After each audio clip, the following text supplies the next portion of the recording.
કોલસામાં કેન્દ્ર સરકારે કર્યો કાળો હાથ. અલ્યા પણ કેટલો કાળો હાથ? બોફોર્સના 64 કરોડ, કોમનવેલ્થના 70,000 કરોડ, 2G સ્કેમના 1,76,000 કરોડ અને કોલસો તો 10% રૂપિયા જો જનતાને મળ્યા હોત તો ઘરનો ઘર ક્યારનું થઈ ગયું હોય.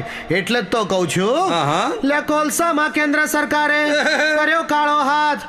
આવા કાળા હાથને કોઈ ના દેશો સાથ. ભાઈ ભાઈ ભાઈ ભાઈ મજાની છે જિંદગી ગુજરાતની આ જિંદગી, મજાની છે જિંદગી ગુજરાતની આ જિંદગી. ભાઈ ભાઈ ભાઈ ભાઈ એક મત ગુજરાત બને ભાજપ સરકાર.